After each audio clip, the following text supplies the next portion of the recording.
आज हम भगवान राम के जीवन से जुड़े कुछ ऐसे रहस्यों को समझने की कोशिश करेंगे जिनके बारे में कहा जाता है कि वो विज्ञान की समझ से, उसकी सीमाओं से कहीं आगे हैं।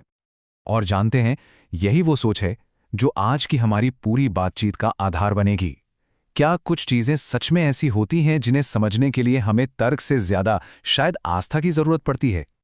तो चलिए एक ऐसे ही सफर पर निकलते हैं जहां लॉजिक की सीमाएं खत्म होती हैं और जैसा कि ग्रंथों में बताया गया है, दिव्यता का एहसास शुरू होता है। तो सबसे पहले बात करते हैं उन चमत्कारों की जो भौतिकी के नियमों को, मतलब फिजिक्स के लॉज को एक तरह से सीधी चुनौती देते हुए दिखाई देते हैं। जरा सोच कर देखिए, भगवान शिव का वो भारी भरकम धनुष, जिसे हजारों बड़े बड़े राजा मिलकर हिला तक नहीं पाए थे, उसे श्रीराम ने उठाया और पलक झपकते ही तोड़ भी दिया। अब देखिए, विज्ञान शायद इसे लेवरेज के सिद्धांत से या किसी प्रतीक के तौर पर समझाने की कोशिश करेगा, लेकिन जो कथा है वो ये कहती है कि राम के हाथों में आते ही उस धनुष का वजन जैसे खत्म ही हो गया हो, मानो पूरे ब्रह्मांड ने खुद उन्हें पहचान कर इसकी इजाजत दे दी हो।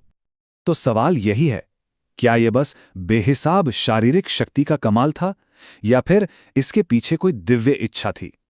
अच्छा, धनुष से आगे बढ़ते हैं और अब बात करते हैं राम सेतु की, वो पुल जो लंका तक बनाया गया था। और कमाल ये था कि इसे बनाने में लगे पत्थर गुरुत्वाकर्षण के नियम को तोड़ते हुए पानी पर तैर रहे थे। अब जियोलॉजी या भूविज्ञान के हिसाब से देखें तो ये प्यूमिस्टोन जैसे पत्थर हो सकते हैं जो ज्वालामुखी से निकलते हैं और हल्के होने की वजह से तैरते हैं। लेकिन कहानी इस बात पर जोर देती है कि पत्थर इसलिए तैरे क्योंकि उन पर राम का नाम लिखा हुआ था। और यहीं आकर मामला दिलचस्प हो जाता है। क्या दुनिया में कोई ऐसा साइंटिफिक इंस्ट्रूमेंट है जो किसी नाम की ताकत को नाप सके? एक और कमाल की बात, श्री राम के बाणों की। ऐसा कहा जाता है कि उनके बाणों में अपनी एक चेतना होती थी। वो अपने लक्ष्य से कभी भी नहीं चूकते थे। तो फिर इन बाणों को गाइड कौन कर रहा था? कोई जीपीएस तो था नहीं।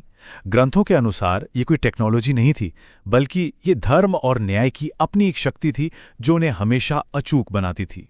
तो ये तो थे बड़े बड़े चमत्कार, लेकिन अब बात करते हैं कुछ ऐसे संकेतों की जो शायद उतने जाहिर नहीं पर उतने ही गहरे हैं, जहां एक दिव्य उपस्थिति ने दुनिया पर अपनी एक छाप छोड़ी।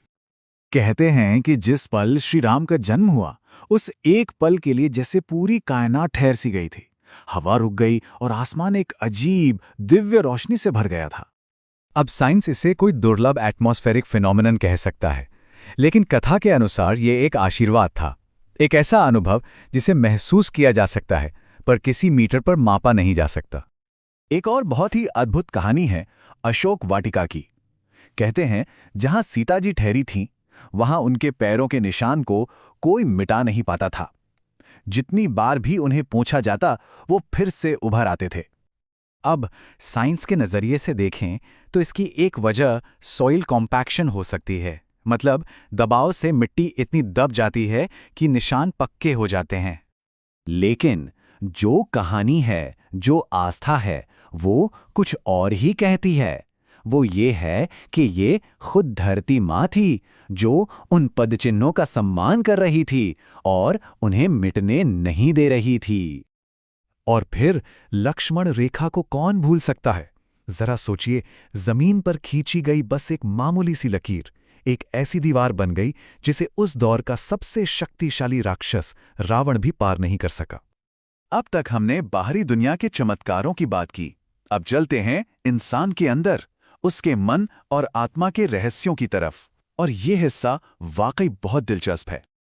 एक के बाद एक मुश्किलें। पहले राजपाट छिन गया, फिर वनवास, फिर सीता जी का अपहरण और उसके बाद इतना बड़ा विनाशकारी युद्ध। इसके बावजूद ग्रंथों में इस बात पर बहुत जोर दिया गया है कि श्री राम ने कभी गुस्से में अपनी आवाज तक ऊंची नहीं की। तो सवाल ये है कि इतना संयम, इतनी शांति, क्या ये किसी ट्रेनिंग या अनुशासन से आ सकती है, या फिर ये दिव्यता का ही एक स्तर है जो हम इंसानों की क्षमताओं से कहीं परे है? और ये सारी बातें हमें आखिर में उस अंतिम रहस्य तक ले आती हैं, एक ऐसी घटना जो आज के भौतिक विज्ञान के नियमों की कल्पना से भी बाहर है। जब उनका पृथ्वी से विदा लेने का समय आया तो कथा के अनुसार उनका शरीर खत्म नहीं हुआ, बल्कि सरयू नदी में जाते ही वो एक शुद्ध प्रकाश में बदल गया। विज्ञान के लिए ये नामुमकिन है, पर आस्था के लिए यही परम सत्य है।